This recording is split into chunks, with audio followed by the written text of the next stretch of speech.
Hey there, my little scientists. Hope you all are doing well. I'm your science teacher, Deeksha. Today, we are going to begin with our part 4, which is the last session of our lesson, Changes Around Us. So, let's have a look what all we are going to do in this particular video session. Students, we have talked about physical, chemical changes, then reversible, irreversible changes. Now, we are going to understand desirable and undesirable changes. And later, students will see some slow natural processes. Okay, so slow natural changes which has occurred, it has taken millions of years for these changes to occur. तो ये changes हम देखेंगे students, हमने ये सुन रखा है, but we'll understand it in a better way. So let's get started, students.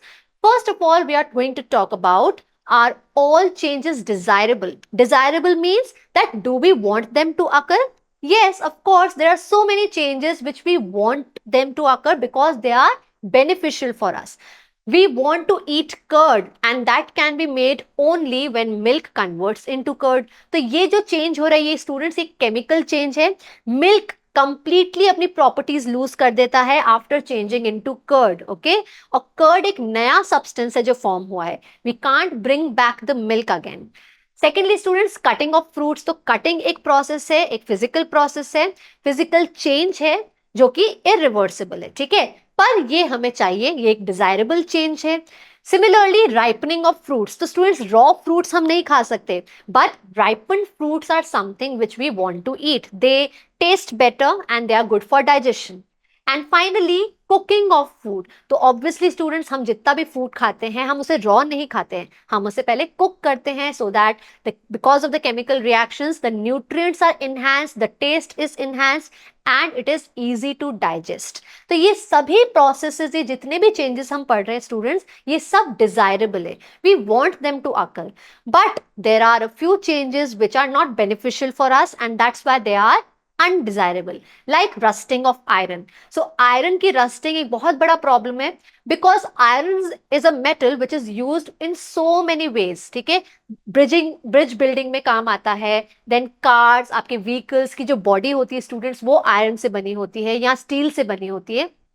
So iron is a substance, is a metal which should be protected क्योंकि ये जल्दी से rust हो जाता है and once iron is rusted you cannot bring back the original iron. ठीक है, वो क्या हो गया है, एक नए substance में change हो गया है, तो आप उसे वापस उसके original form में नहीं ला सकते. इसका मतलब उसकी strength और उसकी जितनी भी properties है वो सब lost हो जाती है. ठीक है, again students, the decomposition, or you can say the rotting of fruits and vegetables. So even if we are trying to keep the fruits and vegetables safe in our refrigerator, after a few days you will see that they start rotting. तो ये जो rotting का process है students, ये जो chemical change हो रहा है हमारे fruits और vegetables में, ये भी undesirable है. ठीक है, तो अगर ऐसा change नहीं होता students, अगर हम longer period of time के लिए हमारे fruits और vegetables को store करके रख पाते तो कितना अच्छा होता है ना. तो हम बहुत सारी चीजों को सेव कर सकते थे and there will be less wastage. यहाँ पे क्या हो रहा है, फ्रूट्स और वेजिटेबल्स का बहुत ज्यादा वेस्टेज हो रहा है व्हेन दे रॉट. तो ये रॉटिंग का प्रोसेस एक अनडिजायरेबल चेंज है जो हमें नहीं चाहिए, but we can make this undesirable change into a desirable change. How? We know that all these fruit peels, vegetable peels, they all are a waste. Similarly, अगर आप कोई fruit है जो आपको लग रहा है कि rot होने वाला है, तो ये आप क्या कर सकते हैं, उसको इन वेस्ट प्रोडक्ट से आप बना सकते हैं एक यूजफुल चीज जिसे हम कहते हैं कॉम्पोस्ट. सो कॉम्पोस्ट मेकिंग क्या होती है students? Compost is, you can say, a fertiliser, a plant fertiliser, जो कि एक नेचुरल प्लांट फर्टिलाइजर है. ठीक है, इस प्लांट फर्टिलाइजर से क्या होता है, सॉइल को इंप्रूव मिलता है. ठीक है, इंप्रूवमेंट होती है सॉइल की. How? Because compost is something which will give nutrients to the soil. जब न्यूट्रिशन मिलता है सॉइल को स्टूडेंट्स, तो आपके प्लांट्स एक हेल्दी वे में ग्रो होते हैं. So how to make this compost? You have to take the peels of fruits, vegetables, basically kitchen waste जो होता है, किचन वेस्ट को आप डस्टबिन में डालने से क्या होता है students, it's just a waste, we are not using it in any useful way. So what you can do, you can take this waste, put it in a compost pit. Okay, compost pit में आप डाल के उसके साथ हम डालते हैं dry leaves, थोड़ा सा ड्राई कंपोनेंट भी डालते हैं. सो वेजिटेबल वेस्ट और fruit waste is a wet component, गीला होता है, वेट होता है, उसके साथ हमें ड्राई लीव्स या कुछ ड्राई चीजें डालनी होती है, एक मिक्सचर बनाना होता है. And then you have to keep it in this way for some days. After a few days you will see that all the waste, the peels, they all have vanished. मतलब ये peels आपको दिखेंगे ही नहीं, उसकी जगह क्या दिखेगा students, यहाँ पे एक ब्राउन सॉइल जैसा मास दिखेगा. ठीक है, सो ब्राउन सॉइल की तरह ये जो आपको मिला है रिच कंटेंट न्यूट्रिएंट्स में, ये होता है कॉम्पोस्ट. तो ये आपको सॉइल की तरह ही नजर आएगा, but if you add it in your soil for the plants, it will make your plants very healthy because this compost is rich in nutrients. कैसे रिच हुआ स्टूडेंट्स, हमारे वेस्ट के अंदर, because we are taking up wet waste, तो यहाँ पे bacteria होंगे. All those bacteria they eat up these peels, okay, and they decompose, they break down these peels, waste peels into something useful. तो जब ये break down हो रहा है ना स्टूडेंट्स, decomposition हो रहा है इन waste products का, तब क्या बन रहा है, यहाँ पे उसको ये बैक्टीरिया nutrients में convert कर रहे हैं. So this compost is rich in nitrogen and potassium and phosphorus, so this will give your plants a very healthy touch, you can say they will make them very healthy. तो आप क्या कर सकते हैं students, यहाँ पे एक undesirable change को एक डिजायरेबल चेंज में कन्वर्ट कर सकते हैं. And it's very easy to make your own compost at your home. ठीक है, तो आप देख सकते हैं स्टूडेंट्स किस तरह से ये वेस्ट प्रोडक्ट को हमने क्या बनाया, एक यूजफुल चीज में कन्वर्ट किया है. Right, so this was all about desirable and undesirable changes. Now let's see what are some of the slow natural processes or changes. इन्हीं दो के बारे में बात करेंगे हम यहाँ पे students, the weathering of rocks and erosion. So weathering of rocks क्या होता है, सबसे पहले वो देखते हैं स्टूडेंट्स. ये जो नेचुरल प्रोसेस होते हैं ये बहुत स्लो है, that means it took many years for this to happen. Weathering means what? Breaking down of rocks. If you have ever been visited, if you have ever seen a mountain or rock, you must have seen small pebbles, soil, sand which is accumulated at the bottom of the rock or the mountain. तो mountain के नीचे जो accumulation है students, soil, sand particles, soil particles का या small pebbles का, इसे हम कहते हैं sediments. ठीक है, sediments. तो ये जो छोटे पेबल्स, सैंड, सॉइल के पार्टिकल्स होते हैं, इनको हम क्या बोलते हैं, कलेक्टिवली हम कहते हैं sediments. So these sediments are collected और accumulated at the bottom of the mountain or a rock. Now why this is happening? Because basically this soil, sand, small pebbles, they all come out from this big rock or mountain. And how? By the breaking down of these rocks. तो students basically weathering of rocks एक बहुत important process क्यों है? Because it leads to the formation of soil. तो students हमारे जो plants grow हो रहे हैं, जो सॉइल में ग्रो हो रहे हैं, क्रॉप्स ग्रो हो रही है, तो वो सॉइल कहाँ से आती है, इन रॉक से ही तो आती है. सो इन रॉक्स में होते हैं कुछ minerals, and that's why we have different types of soils, and that's why we have different types of crops grown in this soil. ठीक है, तो किस तरह की सॉइल किस तरह के प्लांट के लिए सूटेबल है, ये डिपेंड करता है कि आपकी किस रॉक से वो सॉइल आया है. ठीक है, और उस रॉक में क्या मिनरल्स थे, वो मिनरल्स किस प्लांट को ग्रो करने में हेल्प करते हैं. ठीक है, तो ये आप अपने सोशल साइंसेस में पढ़ेंगे. But the thing is that weathering of rocks it leads to the formation of soil. अब वेदरिंग के लिए क्या जरूरी है students, there are two processes involved. One is the physical change and another is the chemical change. Both physical and chemical changes together give rise to weathering of rocks. मतलब यहाँ पे rocks का जो breaking down हो रहा है, ये दोनों चीजों को add करके हो रहा है. ठीक है, तो there are some ways in which physical weathering is seen and there are some ways where chemical weathering is seen. Both the processes are what? हमारे फिजिकल और केमिकल चेंजेस दोनों ही मिलाकर हमें क्या देते हैं, वेदरिंग ऑफ रॉक्स. ठीक है, तो वेदरिंग के लिए दोनों चीजें हैं, दोनों को स्टडी करते हैं. ठीक है, so physical weathering is what students, here the physical changes are occurring which lead to the breaking down of the rocks. क्या हो रहा है यहाँ पे स्टूडेंट्स, रॉक कब टूटती है, जब उसके अंदर जो पानी इकट्ठा होता है वो फ्रोज हो जाता है या फ्रीज हो जाता है. Frozen water is something which will break down the rocks. How? आपने देखा होगा स्टूडेंट्स, रॉक्स के बीच में होते क्रैक्स, बहुत छोटे छोटे क्रैक्स होते हैं. अब क्या होती है, रेनफॉल होती है. When there is rainfall, the rain water gets accumulated in these cracks. And when it fills these cracks, again, what will happen during winter season? This water freezes. जैसे ही ये पानी freeze होता है, what will happen? You know that students, when water changes into ice, its volume increases. Ice का volume पानी से ज़्यादा होता है. तो जैसे ही ice में convert हुआ water क्या करेगा? वो expand करेगा, ठीक है? उसकी volume उसे ज़्यादा चाहिए, उसको जगह ज़्यादा चाहिए. तो ice को यहाँ पे जगह ज्यादा चाहिए, इसलिए वो क्या करेगा, it will try to move the rocks away from each other, and that's why the gap here it increases. जो आपका यहाँ पे गैप है वो इंक्रीज होता है, एंड स्लोली एंड ग्रेजुअली. ये एक बार में नहीं होता स्टूडेंट्स, बहुत सारे वेदर चेंजेस होने के बाद क्या होता है, यहाँ पे रॉक फाइनली ब्रेक हो जाती है, ठीक है. The secondly student, second cause of physical weathering is what? Growing of roots of trees. तो ट्रीज की रूट्स भी कभी कभी क्या होती है, इन क्रैक्स में चली जाती है.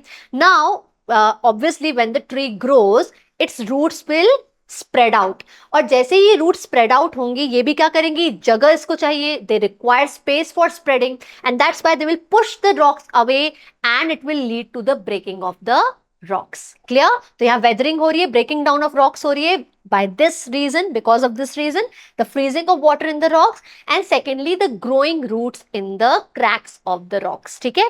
एक और चीज है students which lead to the weathering, that is the breaking of rocks. This is temperature changes. That's why we are saying students, this is a very slow natural process. Weathering का जो process है वो बहुत time लेता है, सालों लगते हैं इस process को होने में. तो जब यहाँ पे सालों लग रहे हैं, इसका मतलब क्या हुआ स्टूडेंट्स?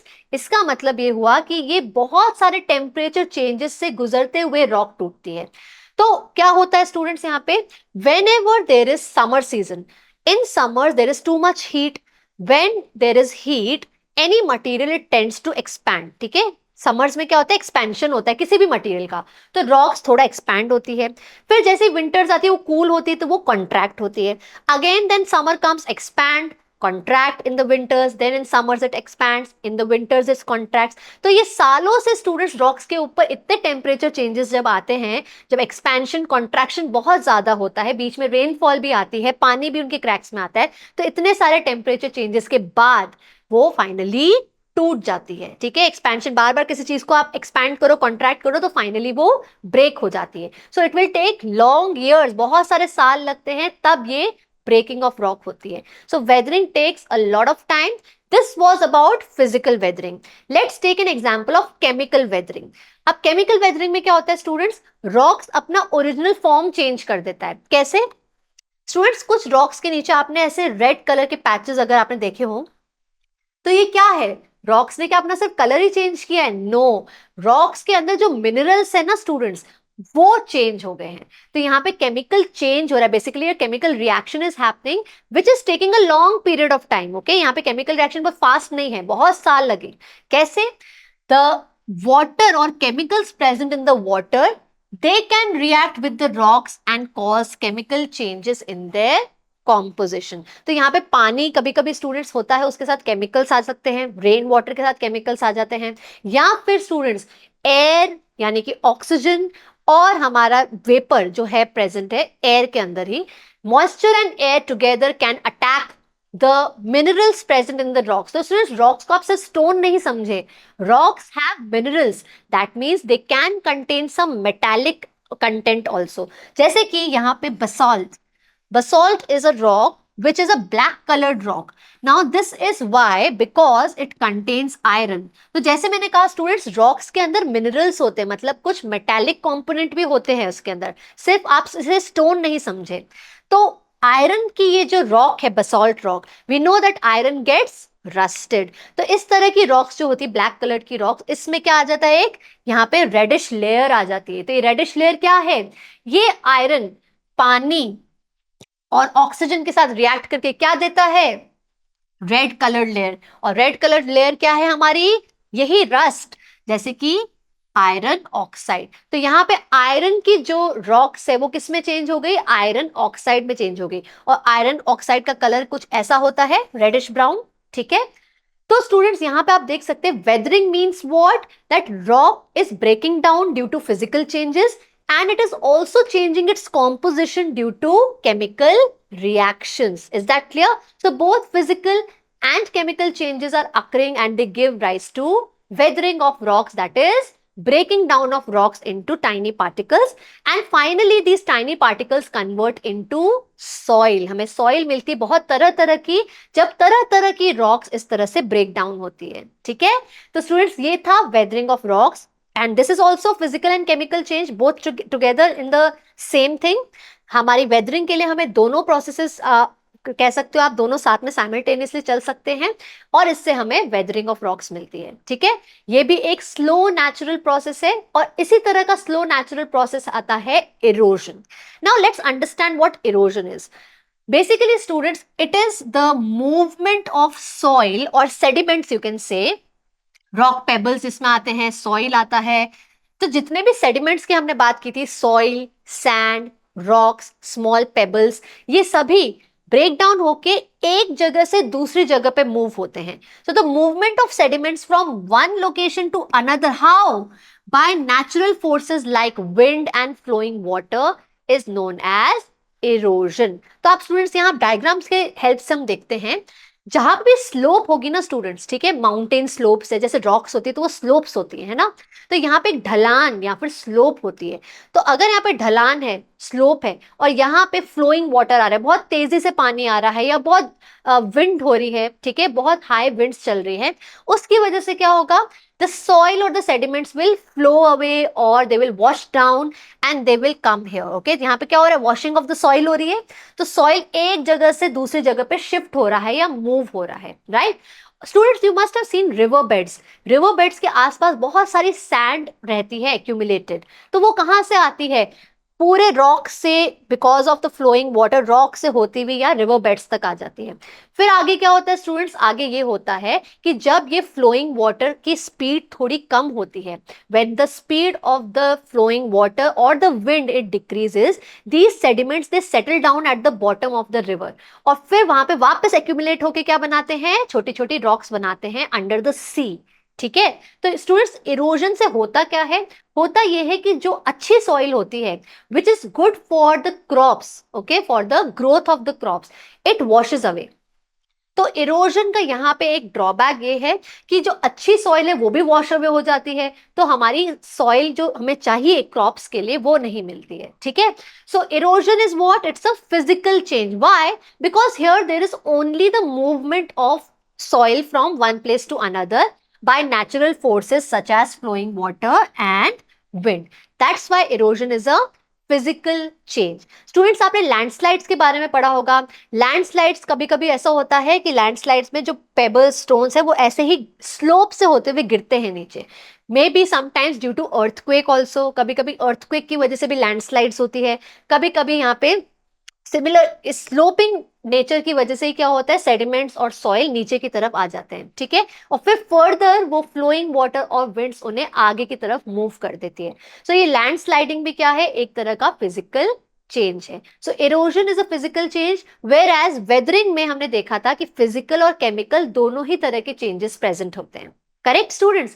तो स्टूडेंट्स, आज क्या पढ़ा हमने, what are our learning outcomes? We learned about desirable and undesirable changes. Later, we studied about the weathering of rocks and erosion, the process of erosion. तो ये दोनों ही natural processes है which are very slow, but these processes take time and they have, you know, the weathering of rocks, they contain both physical and chemical changes, whereas erosion is a physical change. Now let's take up a few questions so understand if you have understood the lesson or not. आज का session समझ आया नहीं आया, इसको देखते हैं students. Let's take up the first one. Rocks break due to temperature changes, growing roots of trees, freezing of water within the cracks of the rocks, all of the above. So we have seen that all these are required, or you can say they all can be the reason or the cause of breaking down of the rocks. ठीक है? तो इन तीनों की वजह से break down होती है rocks physical change के through. Let's see the next. Changing of milk into curd is undesirable change. No, this is false. It's absolutely a desirable change. हमें चाहिए मिल्क को कर्ड कन्वर्ट होना चाहिए because we eat curd as well. Correct? So, my dear students, here we come to the end of our session 4 of the lesson Changes Around Us. Hopefully, you enjoyed watching this one and you understood the concepts really well. ये पूरा lesson आज यहाँ खत्म होता है, but we need to take up a few more questions. So, we have one more part of our exercises questions.